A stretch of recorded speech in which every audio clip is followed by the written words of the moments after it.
Welcome to No More Desire, where we build a mindset and lifestyle for lasting recovery from porn. My name's Jake Castleman, and I'm excited to dive in with you. Let's get started, my friend.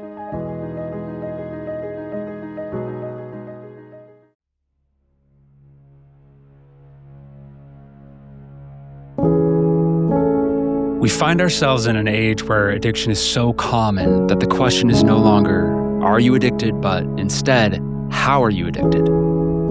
The opposite of addiction is connection, and pornography addiction thrives when we hunger for worth and belonging, and the modern age of men are starving. Do you ever feel that the world hasn't recovered since COVID? That people don't seem to see each other, greet each other, or connect like they used to? Does it sometimes feel like we're floating on our own islands in some way that occasionally collide? Up to 87% of young adult males view porn regularly, and surveys from the rising generation of Gen Z indicate up to 67 to 80% report feeling lonely. I don't see this as a coincidence. Do you? What's wrong, and how can we fix it? The technology you and I so constantly consume has trained our brains for a fast-paced life that lacks presence, focus, and connection.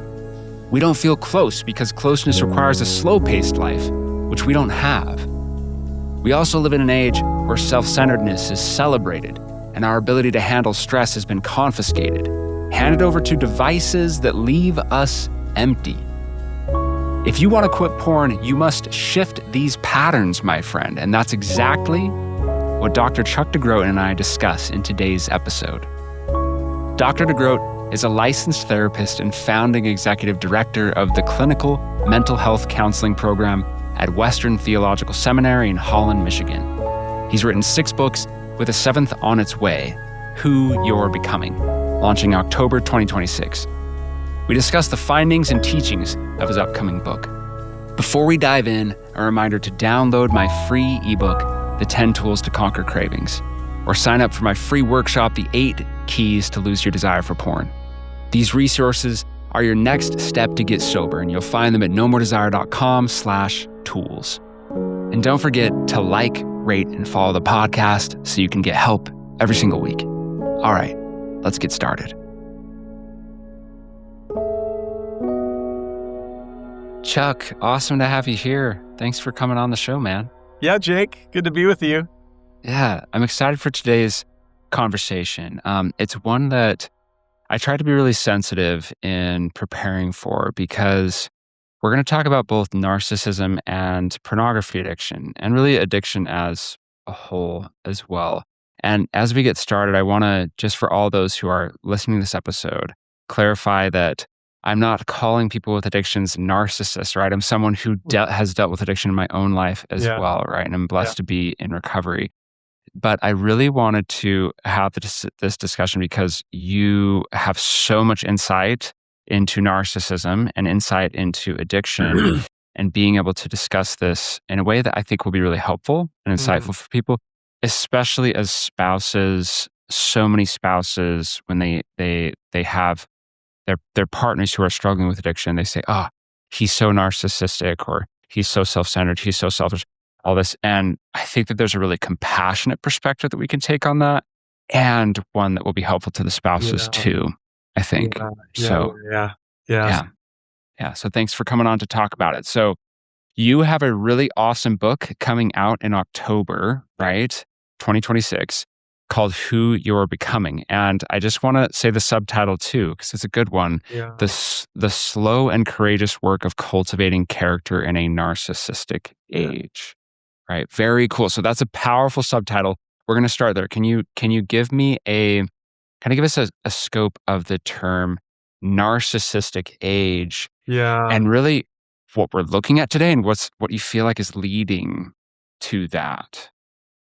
Yeah. So when I think about a narcissistic age, it might be helpful even right at the top to say, when we use a descriptor like narcissistic, we might not actually be talking about what we call narcissistic personality disorder, which is we could talk more about that later if you'd like, but we're talking about something that is more organized around defense and self-protection.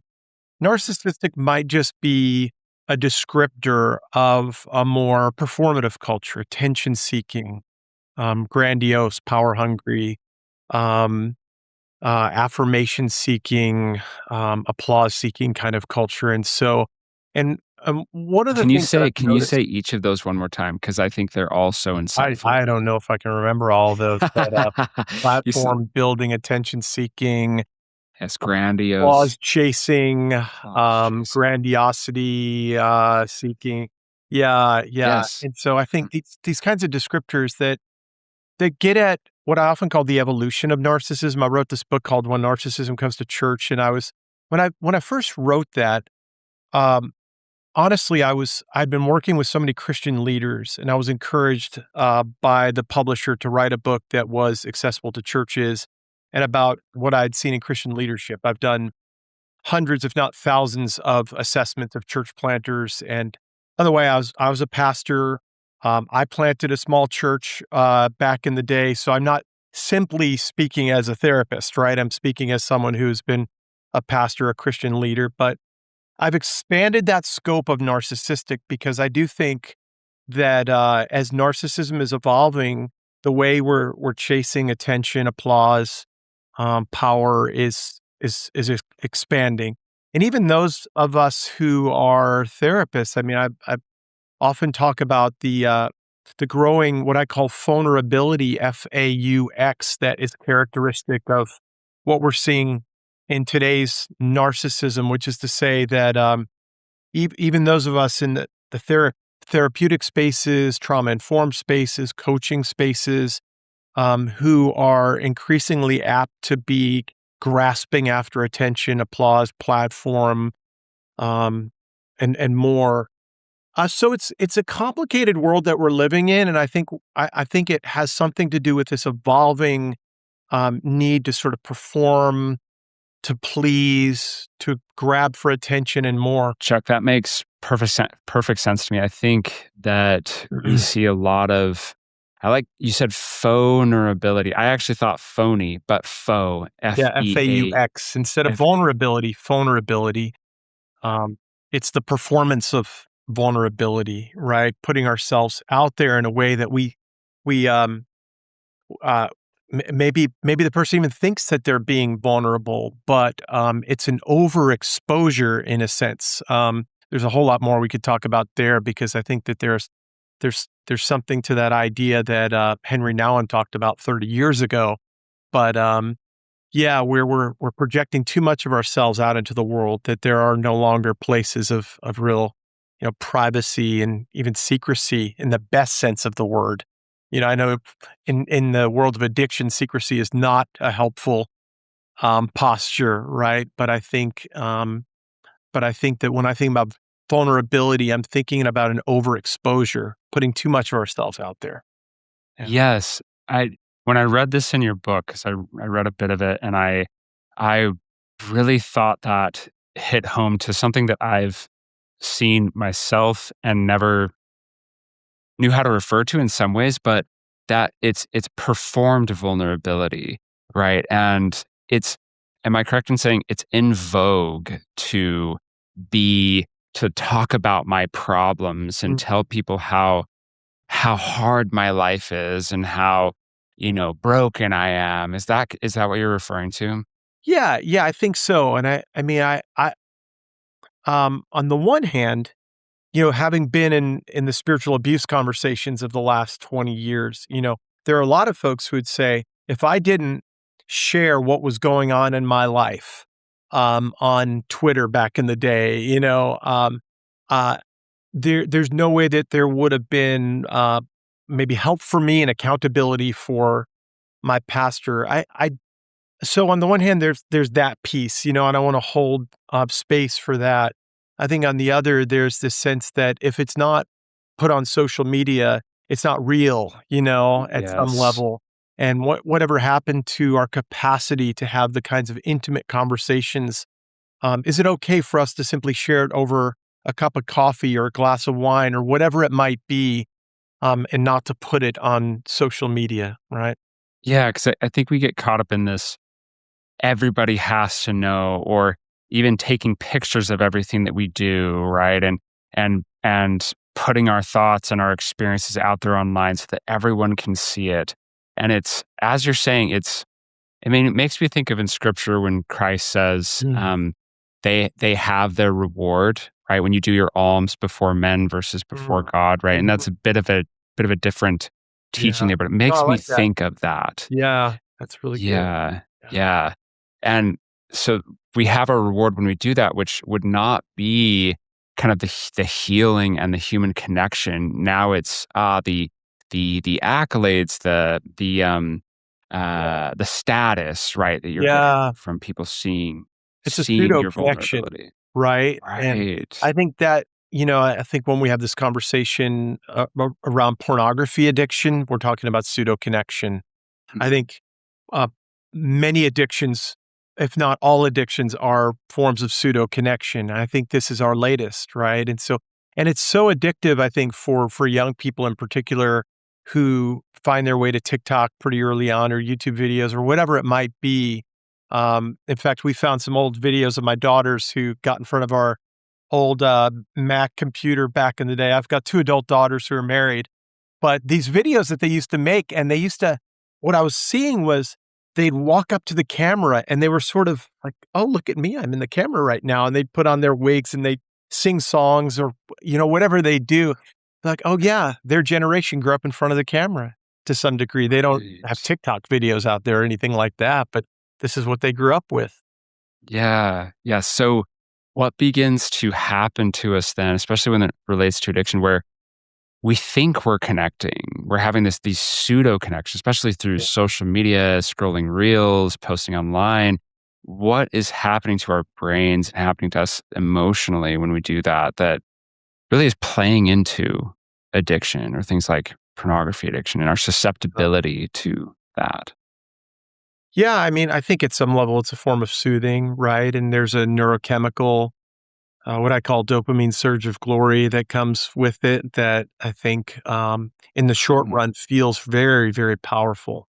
And we've all experienced it. I mean, it's not just that guy who knows that. We all know that dopamine surge of glory. But it's a soothing that we long for, right? There's something about being seen, about noticed. Uh, 5 people, 10 people, 20 people, 50 people have liked my post, that's or that sense of, I remember back in, this goes back to late '90s, early 2000s, there was a study that came out about pornography where, the men who were interviewed, more often than not, said that what they were looking for was the eye contact. They were looking to meet the eyes of the person looking back. And so I do think that there's something that we're longing for in the form of connection here, albeit a form of connection that that is, that leaves us feeling more lonely, more impoverished, more empty, more ashamed. And so, yeah, it has that immediate hit. It doesn't have that lasting, sort of durable, um, uh, substance of connection that really has the capacity to fuel us for deeper intimacy in our relationships and sobriety ultimately. Yeah. Yes, exactly. One of the things that I talk to guys about is how and you actually mentioned this, we build a relationship to technology. We build a relationship to social media and pornography, and it trains our brain in a sense to perceive relationships that way, that I can be in front of someone and they will feed me all this entertainment or all this stimulation, and I need to give absolutely nothing back for Yeah. that. Yeah. And do you think, so in kind of defining what we're looking at today, and let's actually talk a little bit more about narcissistic personality Okay. disorder, what it is and what it's not, Yeah. and where you feel like people are kind of falling on the spectrum and how that's happening these Yeah. days. So, Well, when we talk about narcissistic personality disorder, narcissism, even addictions, I mean, I do think there is a sense in which we could say at the base there is a refusal to live within the confines of human limitations. There's a resistance to human limitation at some level, right? Like I want to transcend my humanity. I don't I don't like the confines of my humanness. Mm, Um, mm. I think when S it and comes, and and some people would think of that as like a striving for something greater, but you're saying that that's toxic, right? That yeah, it's to a very toxic level. yeah, Is that perfectionism really feeding into the I think narcissistic, perfectionism. There are a lot of isms that play yeah. into that, right? That I think this is the what the serpent enticed Adam and Eve with in Genesis chapter 3, right? Mm, Um, there is a sense in which what they were being drawn to is to transcend their limitations at some level. It's boiled down to pride by some or power by others. But I think what the serpent put in front of Adam and Eve was some sense of you're not enough the way you were created to be. And so you're going mm, to have to go looking for that enoughness somewhere else. And um, right. and so we've been living that story ever since. And so I do think that there are these ways then today, and there have always been ways of doing this. I mean, the Greek philosophers had ways of doing this. The early church fathers had ways of naming patterns of sin. Today we have particular kinds of names that we put around patterns that we see. And one of those names is narcissistic personality disorder. Um, Mm, Now that underneath there's a fundamental sense of not enoughness. But that same not enoughness is at the core of every addict, right? Is at the core of every perfectionist. But the organization of narcissistic personality disorder looks different, right? So this is why we don't call every addict narcissistic personality disorder, because when we're talking about NPD, we're talking about a very protected and defended personality. We're talking about someone who felt such a deep sense of shame that they unwittingly, unconsciously developed this defensive mechanism, this protective system, and they live highly guarded lives. And on the front side of the defenses is their shiny persona, and the underside is a whole lot of shame, a whole lot of inadequacy, a whole lot of insecurity. yes. And there's so many similarities there, like you say, with perfectionism and with addiction, because I think addiction is this guard, right? And underneath that, we always find shame, this Yeah, not enoughness, like you're saying, the sense that I don't match up. Either I'm not enough or I'm too much, right? I don't fit yeah, in, I that's don't right. belong. So you're Yeah, saying both, narcissistic personalities. See, and I understand this from studying a little bit about it, nowhere near where what you've yeah, done, um, but I think that was shocking for me because I thought being narcissistic was all about just, oh, they're selfish and they're self-centered and they're prideful and they think too much yeah, of themselves. But the more I yeah, understood about it, it's not about that. That's the covering, much as an addiction is a covering, yeah. right? Yeah, this is, I mean, it's interesting because people say, well, they're ultimately selfish. And I'll say, no, it's actually someone who's radically disconnected from himself, you know? And Mm. so, and It's almost the living out of, opposite in some sense, yeah, in not some quite, but sense, they're living out of, we often call it a false self or a contingent self or part of themselves that looks grandiose or put together or perfectionistic or we were talking about this beforehand, but I talk about the 9 faces of narcissism because it can look more perfectionistic in some. It could look more grandiose and achievement oriented in others. It could look very intellectualistic and kind of snooty in some. It can look mm, very powerful in others. And so there are various shapes and personalities, but I don't define narcissistic personality disorder by a particular personality. I I define it by what we call the psychological organization or the adaptive organization of the person. Is the person highly defended? In other words, when I'm doing some assessment, let's just say we had someone who's sexually addicted and someone who's narcissistic personality disorder. When I'm doing some interviewing and assessment, what we find with someone who's narcissistic personality disorder is a highly defensive organization and someone who underneath is profoundly ashamed. Now, if you've worked with addiction, you might say, well, there's something very similar there, but the shape of it looks very different, actually. yeah, let's talk about more of the shape looking different Yeah. between those. Well, so I think addiction, like narcissism, there are different shapes and sizes of addiction as well, too, right? And Right, so varying levels and varying varying levels, yeah, different forms of it. forms. What I would say is maybe this is a clear way of saying it.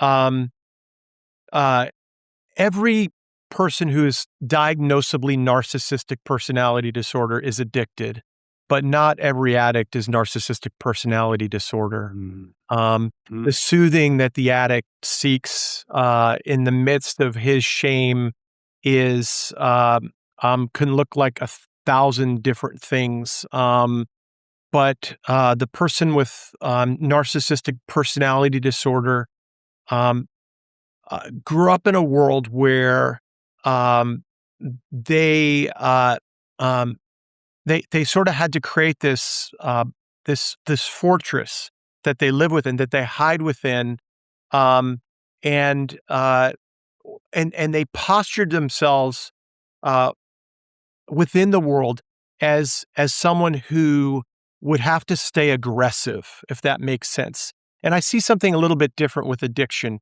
It's not like it's like eat or be eaten. And that's what we see with narcissism. It's a sort of mm. like fortress that's built and this aggressive posture that's maintained for the sake of guarding that little boy, that ashamed little boy inside. And there's not quite that aggressiveness that we see in addiction. Soothing, yes. Shame on the underside, yes, but not that level of it's either I live in a dog eat dog world and it's eat or be eaten. Does that make sense? Yeah, 100%. Yeah.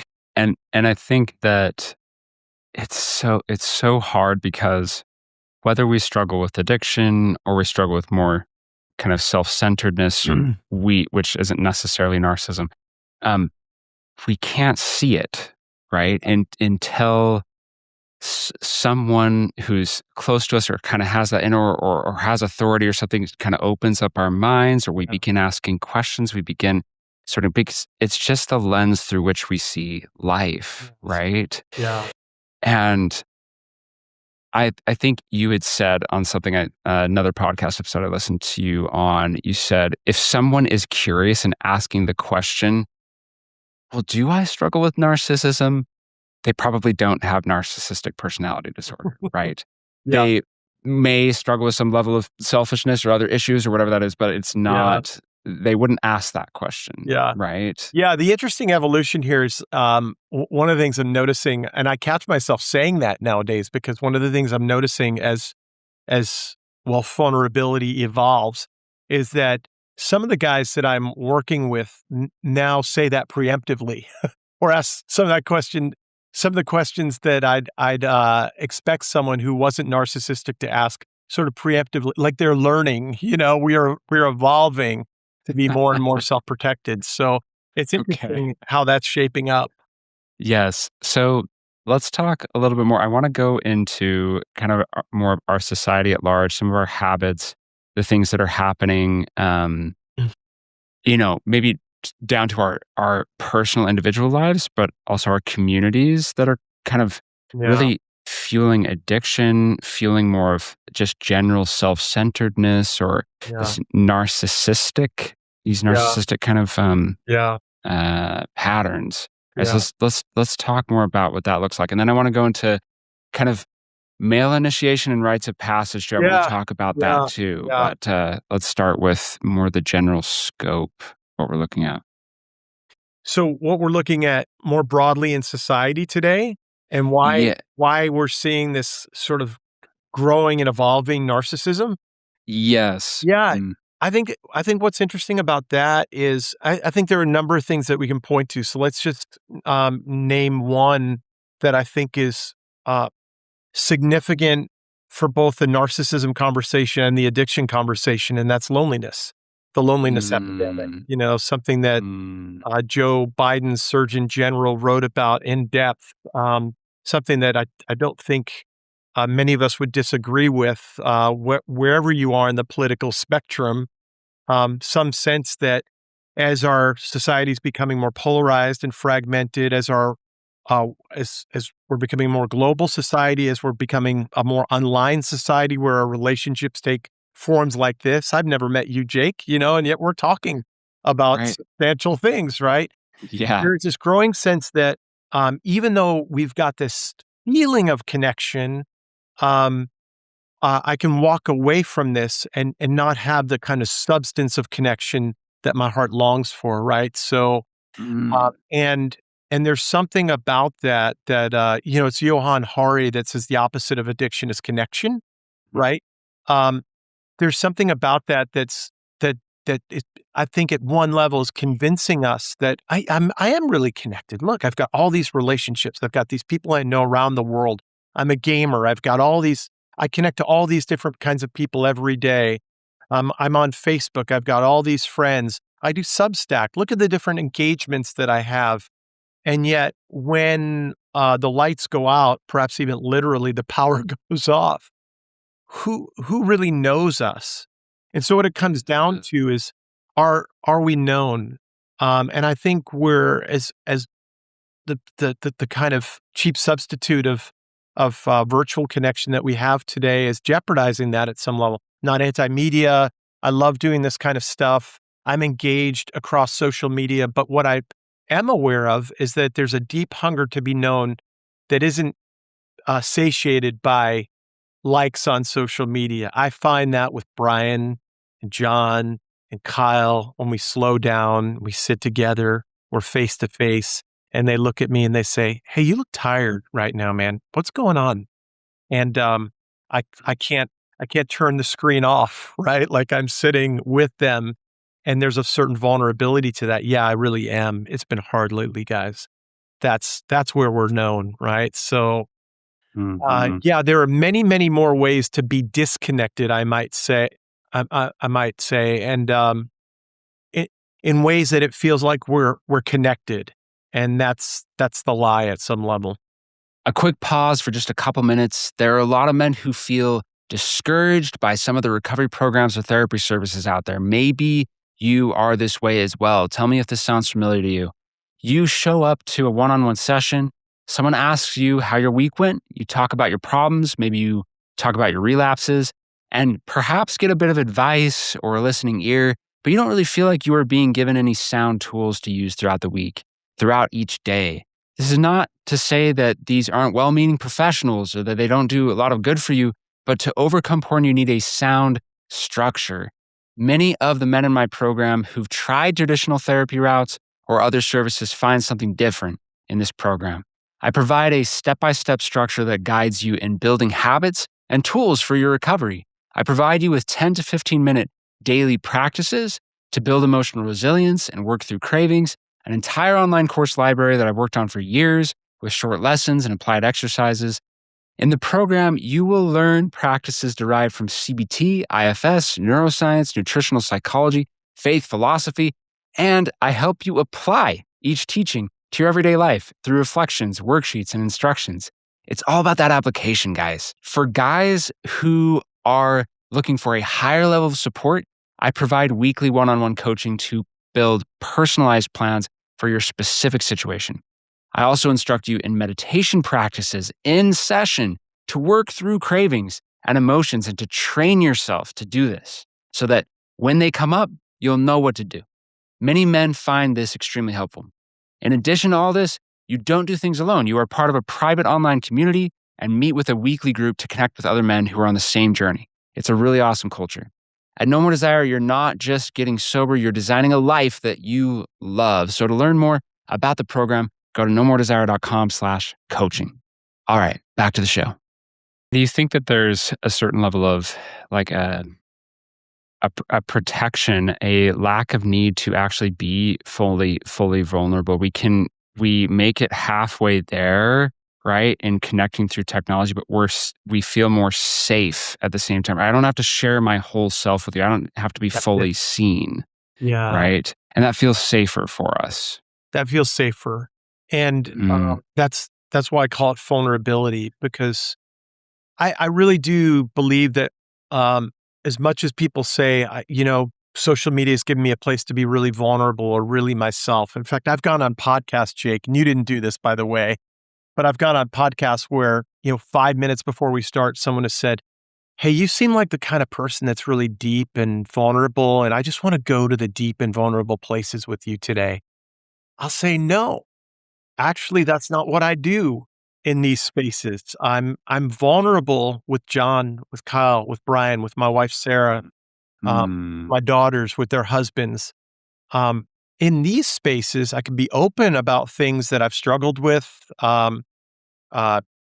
reflections that I have about the world, but it's that cheapened form of vulnerability that I think is what strikes me as a significant part of the problem today.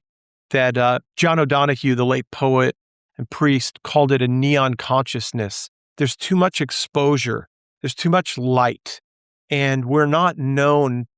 Imagine having an intimate conversation under the lights of, a room in your hospital where someone gets surgery done, right? Like those kinds of bright hospital lights, versus can't you sitting with your wife. You're married, right? right. Sitting with your wife over candlelight with cup of coffee or a glass of wine. That creates a more intimate conversation, right? I think what John O'Donohue is getting at is we're putting too much out there and we're calling it transparency, honesty, vulnerability. And what it's actually jeopardizing is the substance of our actual relationships on the ground, our actual intimacies.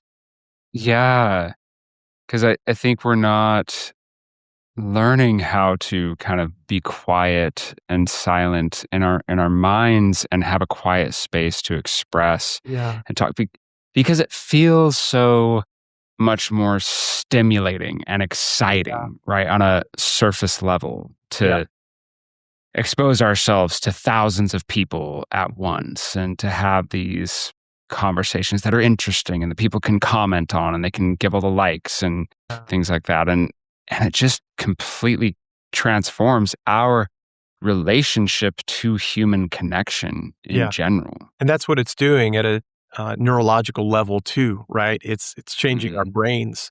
Um, and so, I mean, I think there's a cost to that, right? So we've got this kind of connection, perhaps online or in these varying spaces, and then we get home, and there's a sense that we don't know how to connect at a deep level with our spouse. We're used to quick and cheap connections here and there. It's much tougher, as you said, to sit in silence. And and I think on that point, to sit in a kind of contemplative silence before God and to experience, as Rowan Williams calls it, the loving gaze of God. That Yeah. sense that we've got to sit quietly and wait patiently. And so we're just not as apt to wait, to sit, to listen, to pursue, to linger in the ways that we once did. And it's costly. Yes, and it makes me think of technology and the noise. It also makes me think of AI. Obviously, that this is a huge thing, right, over the last several years, and it's grown so much.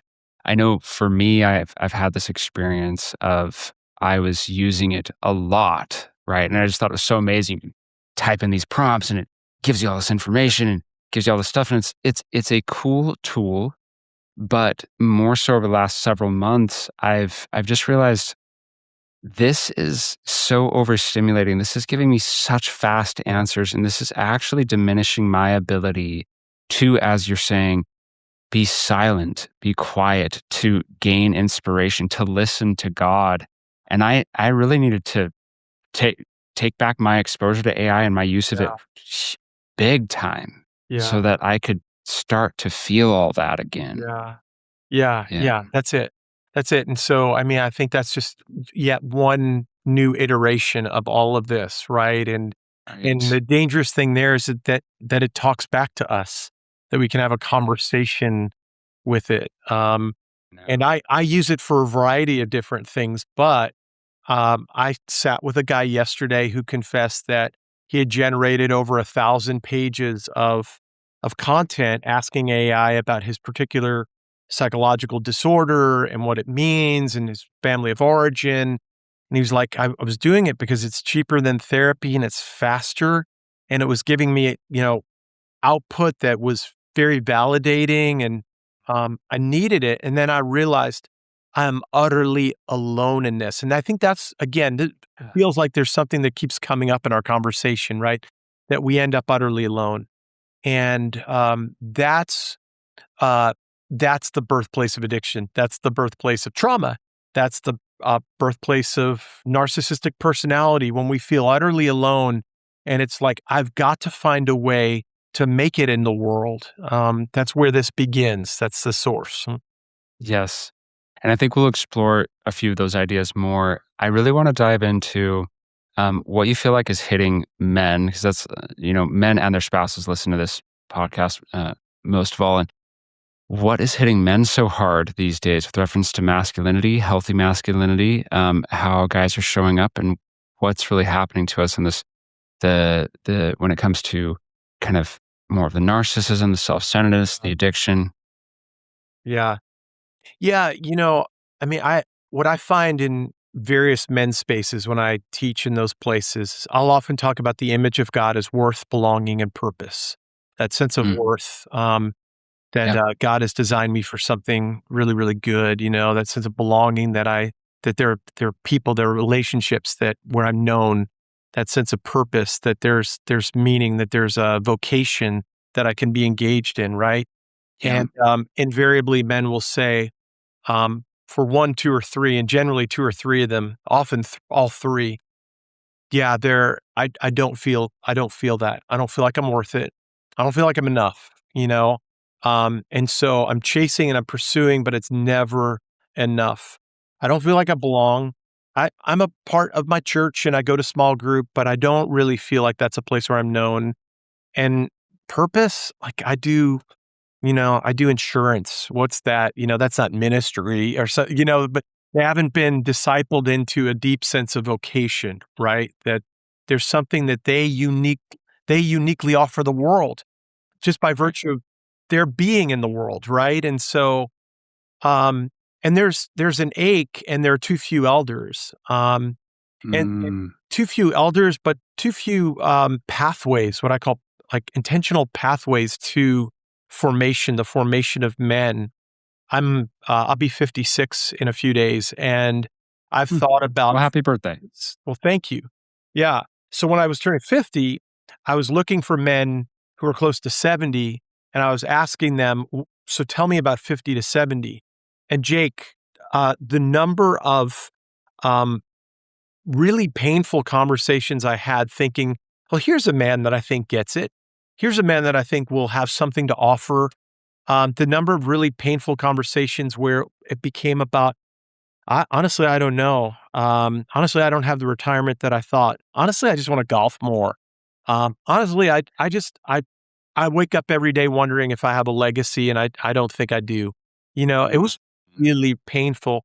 But what I discovered was those men weren't apprenticed into masculinity, into manhood, whatever you might want to call it, right? Into their worth, belonging, and purpose. And so, yeah, I think there's something missing in our churches, a deep discipleship of men and men's hearts in a unique way. I don't think the answer is more men's ministries or more men's retreats or, guys going out and drinking and throwing axes or whatever we do on men's retreats nowadays, or they're not even called retreats anymore. Now they're called men's advances, right? Because we need more Right. masculine language. Um, I do wonder. I think it would be terrifying, but in the spaces that I'm in, I usually invite men into a triad and say, I'm going to invite you to reflect on this particular question that invites them to some honesty. And honestly, it's terrifying for a lot of men because it's like, oh, I have to disclose how empty it feels when I walk in the door every evening to a spouse I'm not even sure likes me anymore. I think she loves me, but I don't think she likes me. To a job where I just don't feel like I'm offering something meaningful to the world. Hmm. Yeah, it's painful, man. Yes, I think that there are a lot of people that resonate with that. Yeah, One of your chapters in your book is called Ripened, and you talk about, you mentioned the term elders. Uh, in there, you talk about Michael Gurian. I hope I'm saying yeah, his name right. yeah, Uh, the four things for male initiation: safety, eldering, community, and Yeah. sacred story. Yeah. So, what happens to us as men when one or more of those is absent? Yeah. Um, and how does this relate to the development of addiction? Yeah. Well, often it's like an 0 for 4 for men, and Mm, that's another piece of that sort of tragic story that I was just narrating, right? Um, yeah, well, let's just go through all 4 very briefly. Safety, right. some kind of community where a man felt held, seen, known, where there was that imprint of connection, that where their dad's really deeply invested in them, there's some community where they really felt like they belonged. That's that core sense of safety. Eldering, that there was a man a generation ahead who took him under his wing and said, "I will sit with you." Um, I've been Yeah, there. Let me tell you about it. A community. This is the fellowship. If you think of Lord of the Rings, right? This is your Sam Gamgee. These are the men who are walk alongside you. They're your peers. They're like, yeah, I'm with you. I feel that too.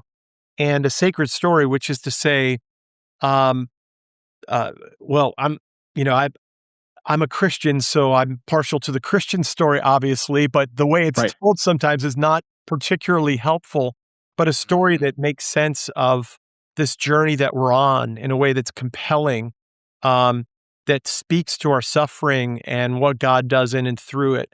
And I think what most men might say is that, yeah, maybe there's a little bit of that story because I go to church on Sundays, but still, I'm not entirely sure that it speaks to this maturation that you're talking about, Chuck, like how a man really grows up. Um, I think some men will say, yeah, I had a good family, um, but I didn't really particularly feel known by my dad. I think a lot of men will say I had a youth pastor who took some interest in me, but I'm not sure. When I first began struggling with addiction, I wasn't going to tell that dude about it, because I think I'd get in trouble.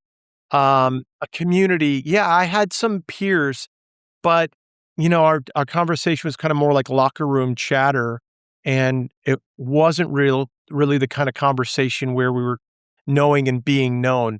And so if you think about that, we're ripe for addiction, right? Because once again, we largely feel like, am I enough? Do I belong? Um, do I have a purpose in the world? Is God doing anything with this? And is spirituality, does it really just boil down to going to church on Sundays and getting some sort of rah-rah sermon and some like 3 worship songs and moving on with my day? How does it engage my life and the formation of a life? And so, in the churches where I've served, in particular in San Francisco, I created a fellows program where we were doing a lot of this work and sort of apprenticing of the soul. But I find that it's really rare. This kind of formation is really rare. And I, I think this is why addiction is such an epidemic among men. And we don't really talk about, there are the things, there are the obvious, like sort of church taboo issues like pornography, right? But then there are the kinds of the everyday addictions, the scrolling, the soothing through, 3, 4, 5 shows at night, those kinds of things that we don't really see as particularly addictive, but they're coming from the same source of aloneness. Yes. Yeah, and I think so. I think far more of us have those addictions than we anticipate. Far, Mhm. far more. Because when you talk about what's happened to our food, and Yeah. food can be an addiction in general, obviously, gluttony's always been a thing. But our food that's highly processed and, Mhm. empty and not doesn't give our bodies the nutrition that it needs. So we just eat and eat and eat and keep Yep. going. Yep. And Yep. then the ways that we'll numb out with shopping or just Mhm. being on our smartphones in general and texts and emails Yeah. and all these things to distract us Yeah. from the emptiness that we're feeling inside to whatever degree, right? Yeah. Yeah. Yeah. Mhm. So it's not if we're addicted, it's how are you addicted? What ways are you addicted? We're all soothing in some way, right? Right. And what dimensions does that addiction take on? For many of us, there are sort of comorbid addictions, right? And so you're right. It's the food. So where do I start? Because I think in a lot of addiction work, as you know, it becomes about accountability for the one thing. Let's Right. just get you to stop looking at pornography. And so we're tackling the behavior rather than the worth, belonging, and purpose underneath, right? And so, um, uh, Yes. yes, that's a much longer conversation, obviously. Yes. Yes. Yeah. There are actually two questions that are on my mind. One, and this you only mentioned this for a second, but so many of those who listen to this podcast are Christian. And you said that we tell the story of Christ maybe sometimes in an unhelpful way. I think is that how you said Yeah. it? Yeah. I I suppose so. know I'm picking that out, but I Yeah. am actually really interested in that. I Yeah. wonder if we might talk about that for a minute. Yeah. How you feel like it's unhelpful in ways and how it can be more helpful in us understanding that story.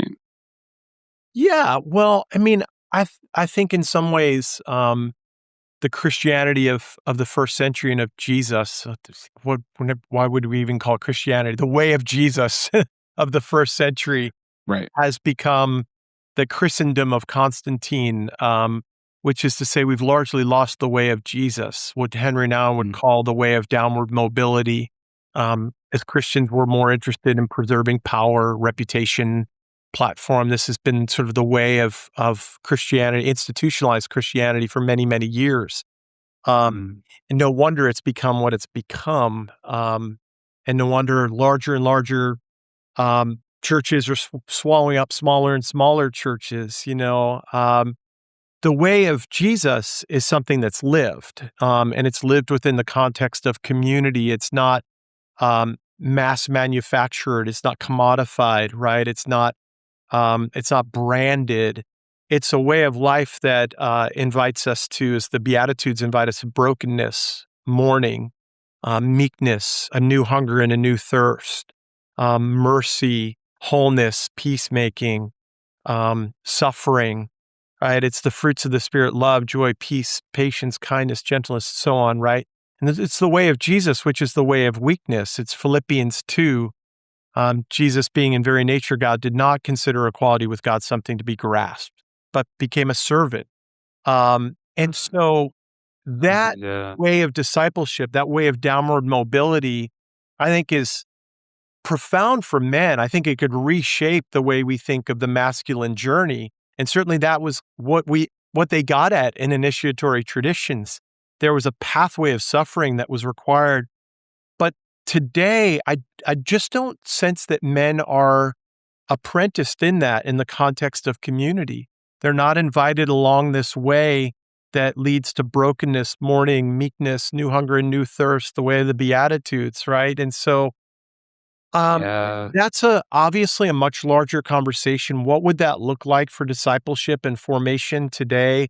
How would that um, sort of reanimate the way we think about church and men's ministry and small groups and things like that? But I think it's a worthwhile conversation. It's certainly one that I've had in a variety of contexts and that I've seen churches do some things with. But I think you see small examples here and there.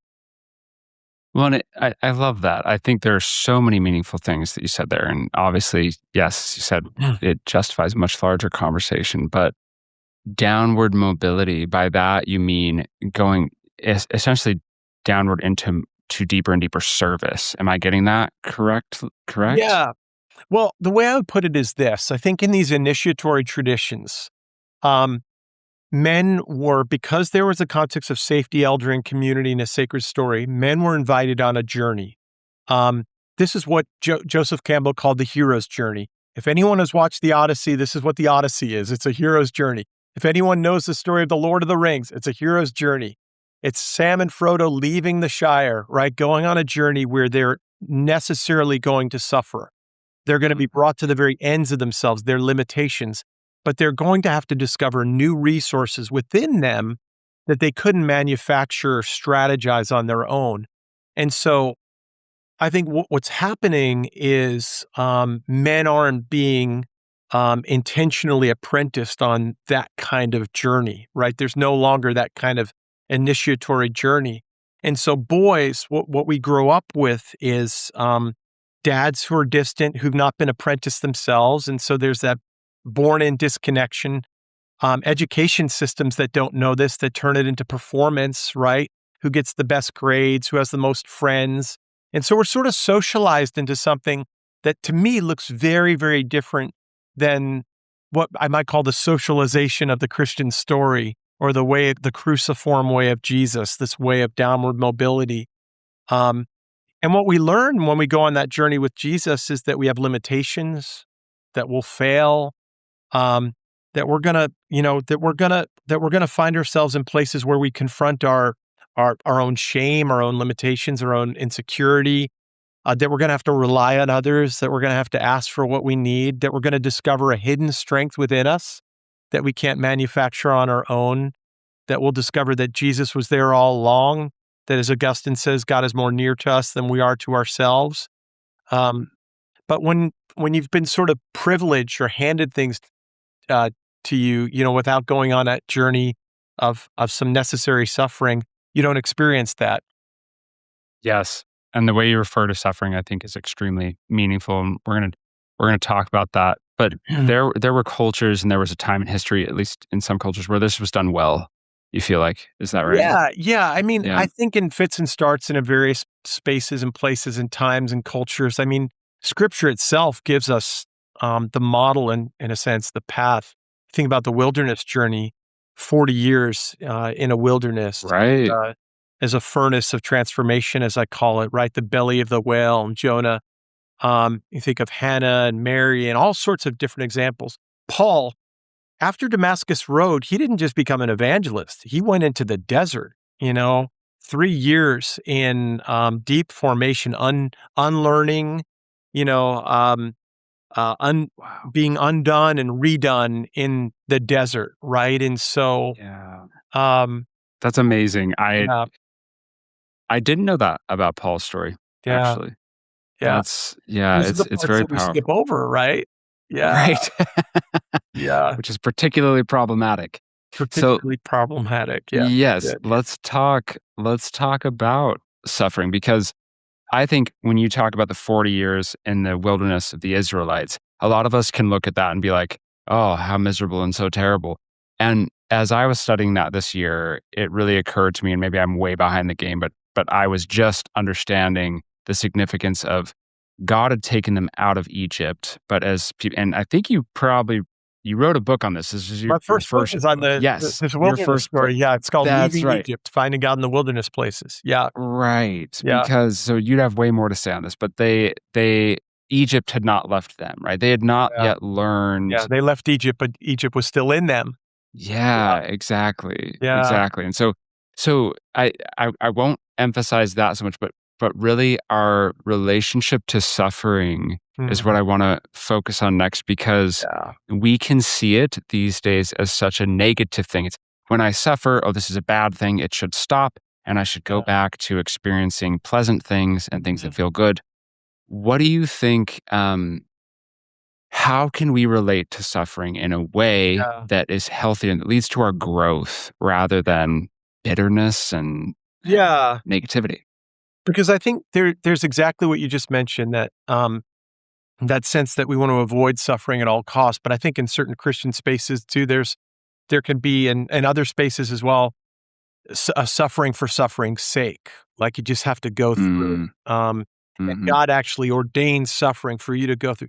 And I don't think that um, suffering alone matures us. And this is, kind of my take on what Paul says in Romans.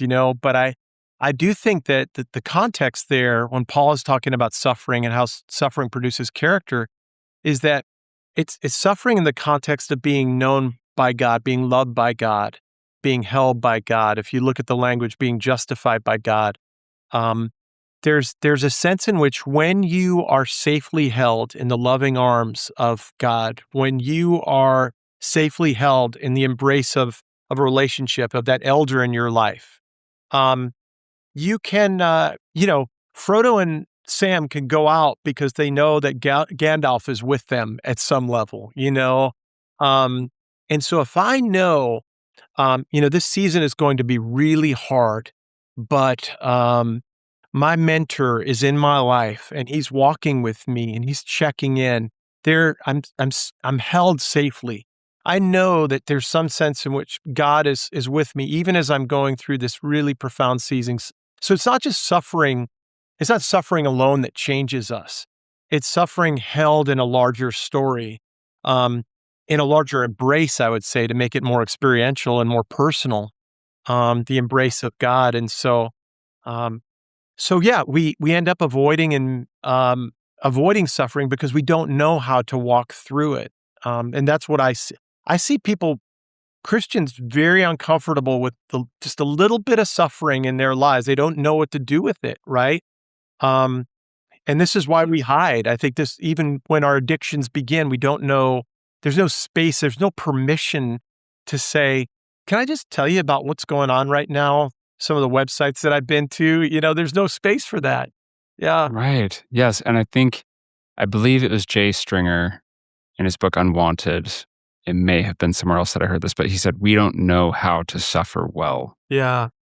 yeah, And many of us don't know how to do that well. And yeah, it's one of the reasons that I work so heavily with guys on emotional yeah, regulation and yeah, how to relate to painful emotions. yeah, We have to be really good at that because they're never going to go away. They're yeah, always going to be there no matter what we do. yeah. Right. So Yeah. instead of sitting with the discomfort of, I'm feeling, I'll just channel someone I was sitting with recently, who has felt particularly abandoned by some friends recently, and it's really easy for him to go to porn.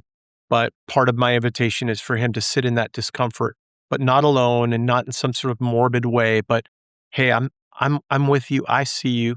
Let's talk about regulation, which is different than soothing, self-soothing, Mm. right? And let's pursue a deeper regulation that is available to you in and with God and in your own body.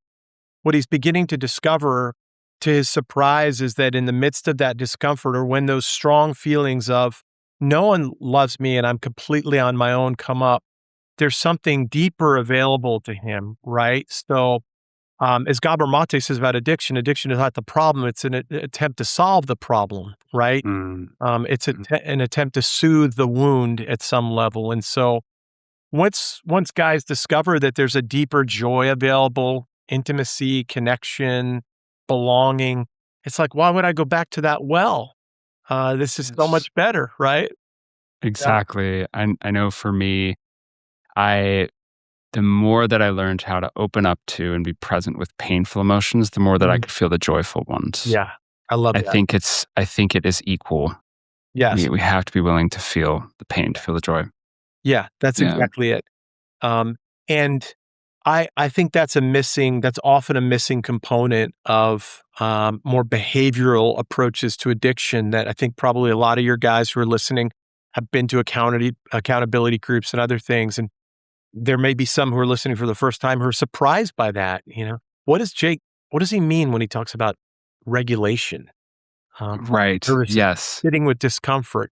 That doesn't feel good. I just Yes. wanna stop doing it, Jake. Come on. You know? Right, exactly. Yeah. And when someone began to teach me how to actually open up when a craving comes rather than to fight or to push it away or Yeah, distract that's myself, really to good. open up to it and literally just be a witness for and Yeah. welcoming in that feeling and being like, okay, here it is. Yeah. And what does it feel like? What am I experiencing? People teaching me to actually feel it in my body. Yeah. That was completely revolutionary. I was like, feel it in my body. What do you mean? All Yeah. my emotions in my head. What are you talking about? Yeah. Right? I Looks like I was you've grabbed a book. I was trying to I it'd be impossible to find the passage from Yours, Jack by C.S. Lewis, but C.S. Lewis writes this in a letter, decades ago, where Yeah. he says, I began to experience that familiar feeling, and the reader, it's up to the reader's imagination to fill in the blank, but the familiar sensation was likely sexual. And, Okay. Yeah. but he let the longing go more deep. Instead of shutting it down, turning off the water spigot, in a sense, he was like, so what is that longing? What's going on in my heart right now? And how can I open to it? Exactly what you're saying. Yeah. C.S. Lewis said it Yes. 70 years ago. Yeah. Because Yeah. sometimes it's again, sexual energy is it's a longing for connection. It's a longing for purpose. It's a longing to pursue. It's a Yeah. drive. it's really far more broad and general and powerful than I think we're often taught. Like the term libido, or we think of it as a sexual thing, but it's far more broad, and that is it's to drive, to pursue, to connect, to find purpose, to find meaning.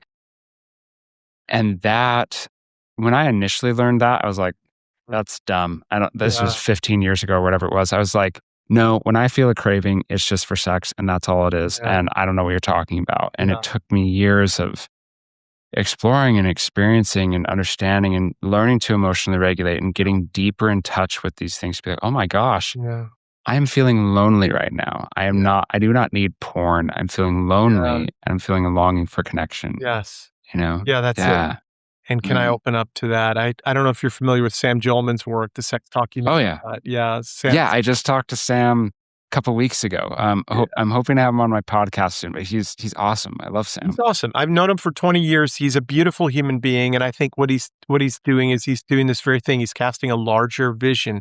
It's not about saying no, it's about saying yes to something much bigger. But it gets back to our earlier conversation, the loneliness that we're experiencing today. Can we, in the midst of that, can a man instead of like throwing more men's ministry activities at a man, which I don't deny can be, it gives a man something to do or be helpful or maybe a place to find a relationship and go deeper. But I think in the midst of that, is that a place where I can say, "Hey Jake, I something's going on right now and I need you." That I think for a lot of men feels really, really scary. Like I don't Yes. necessarily think that that's being cultivated in deep ways in men's spaces. Yeah. Yes, I agree. Well, to kind of wrap up here, Chuck, in this process to develop our character, Yeah. to mature as men, what are a few steps that we can begin taking? Yeah.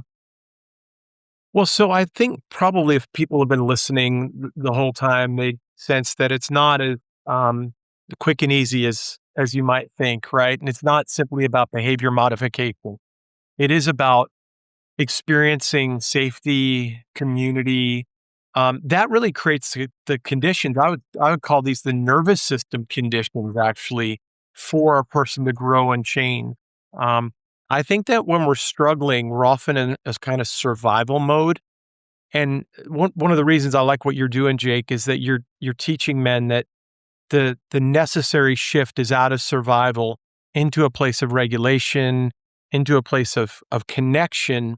And from that place, now, while you notice I just breathe, I breathe more easy when I'm there. I'm more spacious when I'm there.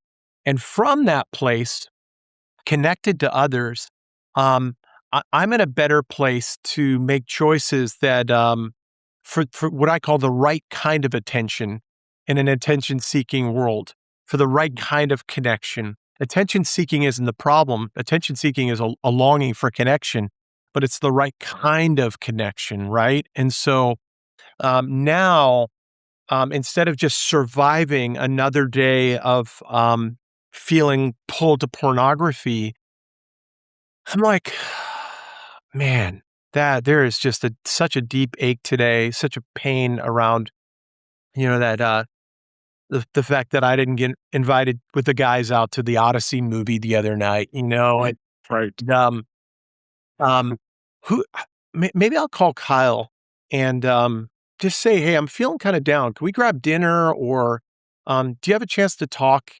And knowing that he's someone that's going to pursue my heart and engage vulnerably, that's the way forward to deep character change. It's not simply behavior change, although I want behaviors to change just as much as anyone else, right? But the kind of lasting change that we're talking about, the kind of lasting sobriety is actually in connection. So John Hari was right.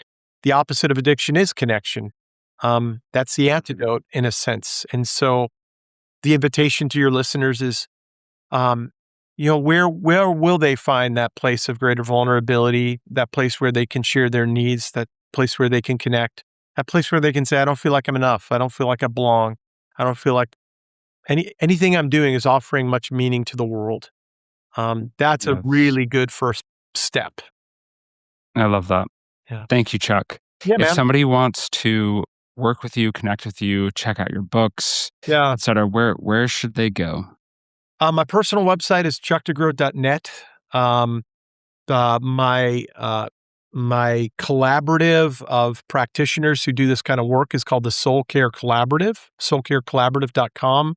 I'm on most of the socials. I refuse to do TikTok, but follow me I on can't blame you much for that. Substack, Instagram, Facebook. And if people are curious about the new book, there's an opportunity to even be a part of the launch team. Follow me on Facebook. You learn more about that there, and they can get early access to the book and some other ways of connecting to the conversation. I love that. Well, the portions that I read of the book were very insightful, very powerful. So I'm sure it will be excellent. And I'll be purchasing it myself when it launches. So Thanks for all the forward to good it. work you're doing too, cultivating these conversations and sitting with men in deeper kinds of conversations, Jake. Thanks, Chuck. Yeah. Appreciate you coming on, man. Thanks for listening to No More Desire. It's a genuine blessing for me to do the work that I do, and I wouldn't be able to do it without you, my listeners, so thank you. If you've enjoyed today's episode, do me a favor. Follow this podcast, hit the notification bell, and shoot me a rating. The more people who do this, the more men this podcast will reach. So take a few minutes of your time and hit those buttons. And if you want to take your sobriety to the next level, check out my free workshop, The 8 Keys to Lose Your Desire for Porn, or my free ebook, The 10 Tools to Conquer Cravings. These are specialized pieces of content that will give you practical exercises and applied solutions to overcome porn addiction. And you can find them at nomordesire.com. As a listener of the No More Desire podcast, you are part of a worldwide movement of men who are breaking free of porn to live more impactful, meaningful, and selfless lives. So keep learning, keep growing, and keep building that recovery mindset and lifestyle. God bless.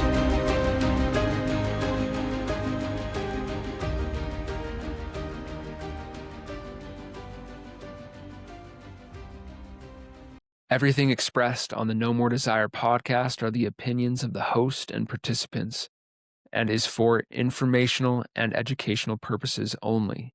This podcast should not be considered mental health therapy or as a substitute thereof. It is strongly recommended that you seek out the clinical guidance of a qualified mental health professional. If you're experiencing thoughts of suicide, self-harm, or a desire to harm others, please dial 911 or go to your nearest emergency room.